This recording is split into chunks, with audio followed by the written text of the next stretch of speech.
What's up, guys? Next up we got Queen of Pain. Now this is a really fun hero to play, one of my favorites. The hero is kind of like a two types in one.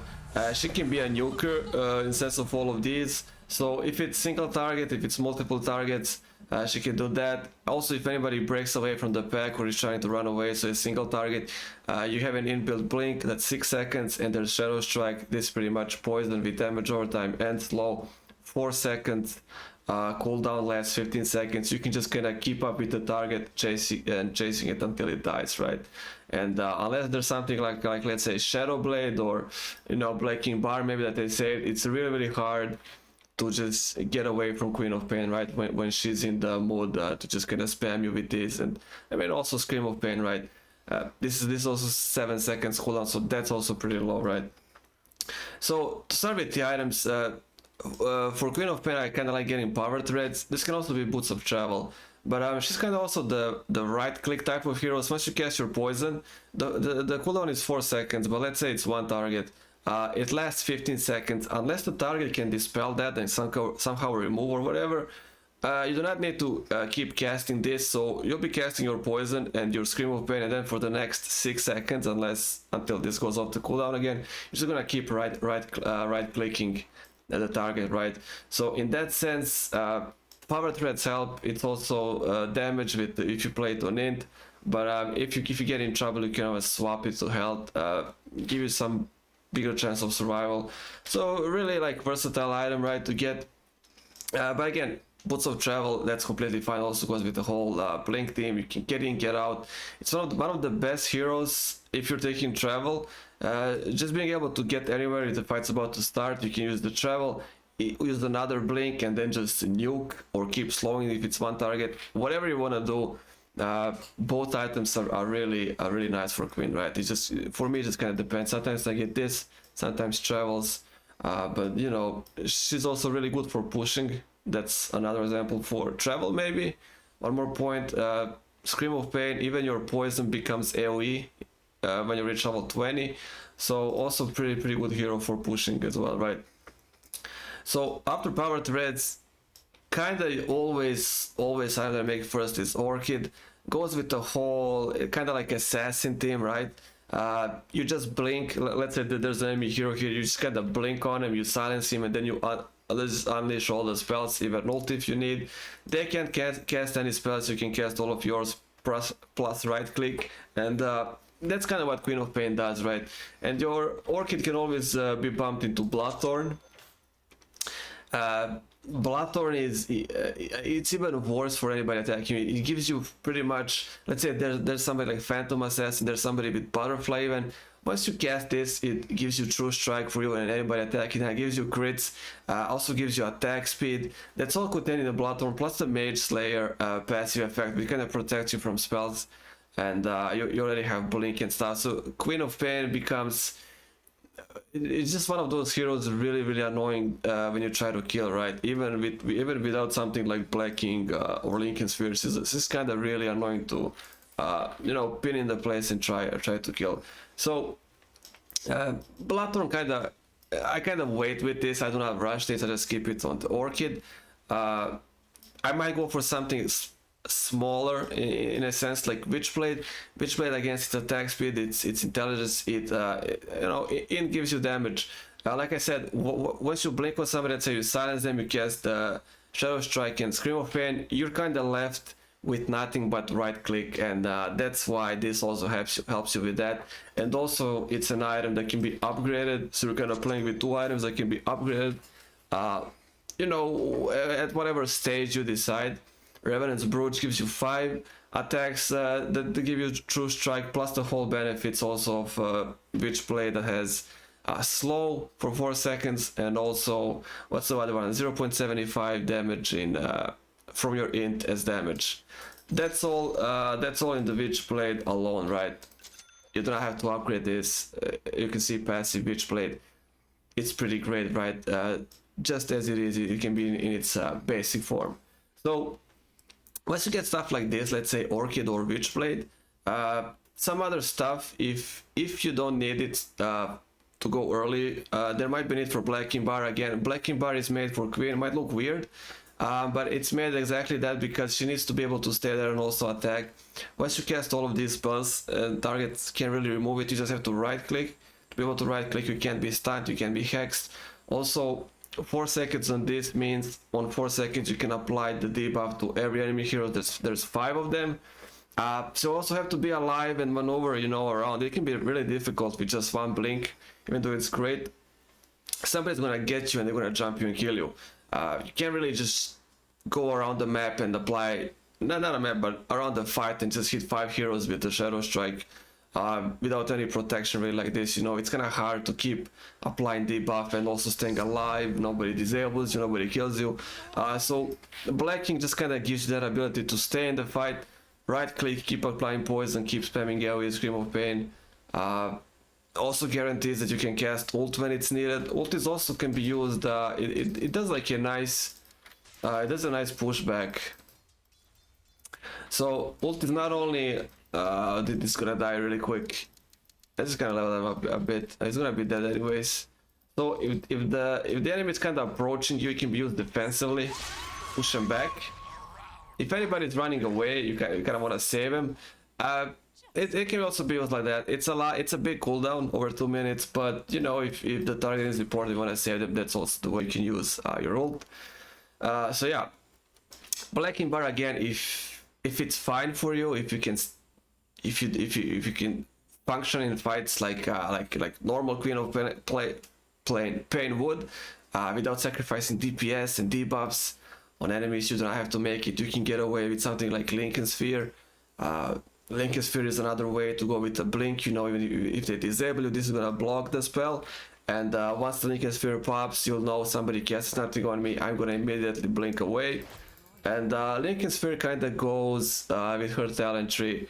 It's kind of a long way to get that. But if you reach level 25, which might not be that difficult actually because you're playing mid, it's really easy to farm and get kills with Queen.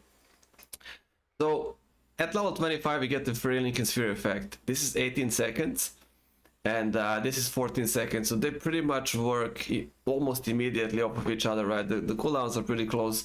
So Lincoln Sphere kind of synergizes really nice with that. One targeted spell gets blocked by this, Lincoln Sphere blocks the other one, or you know, vice versa, it doesn't matter. But these kind of give you two secured spell damage blocks, right? Spell effects, whatever it is. So that's why Lincoln, and again you can just get Lincoln. It's also stats, kind of goes with the whole blink theme. You know, you can blink, they can't really catch you. If it's not a big problem, you can just get Lincoln Sphere, completely ignore blacking bar. It's not with, you know, the other heroes. You got a lot of options, just great mobility with the hero. So whatever it's there, that's kind of, you know, you can decide. Some item that also goes great is Kaya and Sage. So Kaya pretty much, there's, like I said, a lot of spells with a really low cooldown. So and also, I mean, Kaya buffs the whole ult, that's AoE, right? It's also AoE. So Kaya for all of that, and then also for level 20 talent. Level 20 talent turns this into a AoE. I know before that it's only single target, becomes AoE as well once you reach level 20, and if you take that, so a lot of Kaya benefits, right? It just works off of everything. Sage is there again, as the same way you would need a blacking bar. Just get something like extra health, extra stat resist. You can just kind of stay there, even if you take damage, even take damage in forms of physical damage, spell damage. It just kind of gives you that staying power, right? Like something you make for Necro or for Death Prophet. It just kind of gives you, you know, the ability to stay there and keep spamming your spells without being bullied away, because your health is kind of non-existent, you know, it's already low. So, you know, the best way to combo Kaya with Exchange, I mean, you can also make Yasha because it's attack speed hero still, but I just like Sage, right? Sage kind of feels much better. And you know, at that point, once you reach that point, whatever this item is, you can bump your Orchid to Bloodthorn, or you can bump your Witchblade to what's called Revenant's Brooch. It's a difficult name, but you will probably just bump it to Bloodthorn. Again, once you cast your spells, you do right click and the best way to get value is to put crits on the target as well, so your every hit does crits. You know, one of the many Bloodthorn effects. So yeah, I'll probably bump this up. And for the last slot, if you don't need Blacking Bar, if you're like fine with Link, you kind of block one of those spells, you're like fine. Something like Hex is also always great. Just disable the target, keep hitting it. Once they get out of Hex, you can always silence them, or you know, just Hex one target, silence the other target. Choose which one you want to kill first. If the target that gets silenced doesn't have Blacking Bar or anything to like break out away from that, he's gonna have to sit through all of that, or you know, escape. And it's just a great way to kind of secure kill on at least one target, right? So Hex is pretty big for Queen, goes with the whole team as well. You become something like Lion or Shadow Shaman, where you can just immediately silence them, whatever you want to do, right? And if they have like couple of spells, this is gonna block them, and really easy for you to get the kill, right? Secure the kill. There's also Shiva. You can also be like this. Shiva is just another, you know, addition to the whole AoE stuff. You go with the Shiva, you go with the Scream of Pain, you cast ult, you cast Shadow Strike AoE once you get level 20. So your whole arsenal is kind of AoE spam, you know, you have everything. So Shiva also, if anybody attacks you, it's extra armor, slows everybody down once you release the wave. You know, the usual benefits of Shiva. For her, the armor is not that big, but still, anybody can jump you and kind of disable you, and extra 15 armor plus the slow is gonna be pretty beneficial. Slows attack speed by 45, passive right here. So it can give you that extra time to just kind of survive the disable, survive the incoming damage, especially with the Link and Sphere combo, and then you know, decide, do you want to blink away or do you want to unleash with them and, you know, counter fight? Maybe your team gets there in the meanwhile. But yeah, it's addition to the spell damage, it can give you some survivability. Pretty much however you want to combo this, but that's kind of something that you go for Queen, you know, like a nice effect that goes with the whole assassination theme, something that gives you buff to all of those spell damage, and plus staying power, survivability with the Sage from this pack.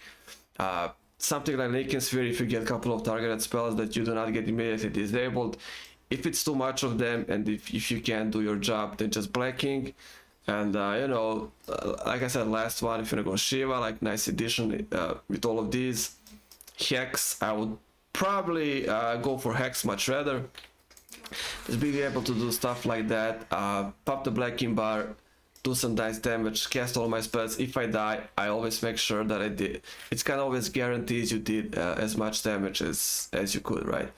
So that would be pretty much it. Yeah, also get the Shard. I kind of forgot about the Shard. Shard pretty much gives you silence from the start where you started blinking to the ending location. So if I blink like this, I'm gonna silence these tides, but if I go like this, I silence both of them, as you can see. So it's a nice, it can be a nice addition to just open up.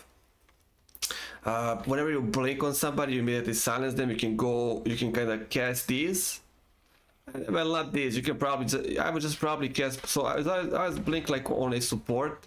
They get silenced. I would probably cast quickly poison to kind of keep them rooted, and then I would silence them, and then you get much more value out of your silence, because you can immediately start right clicking and cast other spells. You kind of do not have to blink, and then you don't have to blink and then cast silence and then start casting spells, and then right clicking kind of saves you the step, right? So you can kind of open up with other stuff and then continue on the silence. So Shard is pretty amazing actually. It's also damage. I forgot to mention, it also deals damage. So Shard is pretty nice. She does not need to rush any specific items. So whenever you decide to get Shard, it's gonna be fine. Something important only is to kind of get Orchid no matter what. Get that silence effect. Be able to blink anywhere, silence target, and just nuke with all the spells. Keep right clicking. The target's probably gonna die at that point, and you can just go back and you know, make some other stuff, whatever you want to put there. But pretty much that's something that I like to play with. So talent tree finally. Uh, Talent tree, I usually just take strength. You know, kind of goes with the whole just being able to stay there and fight more, take more damage, and not die. I don't care that much about damage. You do, like I said, you do go to the old like right click attack stuff, but it's not that big of a deal. It's 20 damage. It's not 15 something like crazy like that, right? I just take strength. Last one I take attack speed though. Shadow strike damage instances is also fine, but this goes for 15 seconds, and you're probably gonna end up spamming and spamming and spamming these. So it's never gonna be like I'm gonna cast this and let him go. It's not like I don't know. It's not like Doom Salt, where it would kind of matter because they're doomed and you want the max duration and damage and disables. It's not like that. So just attack speed to kind of have the spells and also right click ability. Right, it kind of covers the whole. Kind of rounds up hero much better. Third one, like I said, Shadow Strike AoE. This becomes another AoE. You do not have to pick target to slow and to deal damage. You can just cast. You know, if you're lucky, you can hit all 5 heroes. It does not matter. It's a circle like usual. There's no limit on the targets. You can cast this on enemy waves to make easier push or to defend. You can just cast this and then go away, and the poison will slowly shoot through their health and kill them. You do not have to stay there and risk dying. Let's say you can't see the enemy team, right? So a lot of benefits from that. This is kind of useless. Your ult is pretty powerful, 550 already. It'll be buffed by Kaya as well, so getting 120 actually does not do anything for you really, especially if you do not play something like Scepter, which I really don't play for Queen. Never liked Scepter, but I guess it becomes better with Scepter, but still, AoE on Shadow Strike I think it's always much better. And then the last one, if you don't want to take Spell Block, there's always Blink to 4 seconds. But you know, if you have a Lincoln Sphere, and in the meantime they made a couple of items. Let's say somebody made Ethereal Blade, and now there's Hex and Ethereal Blade or Stun. You know, you always have something to cover you from those. If they open up with Hex, you're gonna block the Hex, and they wanna hit you with Ethereal Blade. You're gonna block Ethereal with this one, or vice versa. However they wanna open up on you. You know, if there's no blocking bar, but usually just a great way. Block any item, you know. If they want to silence you quickly and kill you, you're gonna block it. It kind of gives you that extra room, especially in late game, to just do something else. It does not have to be a Lincoln or blocking bar, right? It can be anything else. But yeah, that is if the game goes that long. If you reach level 25, again, both are great. Depends what enemy team makes. And yeah, that'll be kind of Queen of Pain. When you play Hermit, always take a look at other lanes, always keep track, just because again, there's a lot of damage in ult, it's AoE, poison is really nasty, you will be maxing this early, right? That's your main harass ability on mid as well. It's really annoying playing against Queen. They can just always keep, it's almost like the debuff from Shadow Strike is always on you when you play against Queen of Pain. You have to spend a lot of money to get healed back, right? Because you cannot really evade that in any way. She does not have to get close. She's ranged. It's a ranged casted spell. Really easy to hit. If you want to stay, you move much slower. You're taking damage. You can also just right click on, you harass. It is horrible to play against Queen, and yeah, she's really good mid. And yeah, if you want to gank, buy a couple of teleports, take a look at the lanes, teleport somewhere, blink in, cast the Shadow Strike, the AoE Scream of Pain, unleash the ult. At least somebody's gonna die there, right? Usually just go back mid farm, wait for a cooldown maybe for this, check the other lane, clear the other lane. Everybody will be really appreciative for you if you do that, you know. Take that big load off the lanes, you know, especially if they're kind of pushed in under tower all the time. It's gonna feel great when you're given that space. So that's what Queen does. Items, again, you can make a lot of different stuff, but Orchid and if you need Bloodthorn is some of the main ones, and then you know you can just kind of combine however you want. So yeah, that's gonna be for Queen, and I'll see you guys on the next one.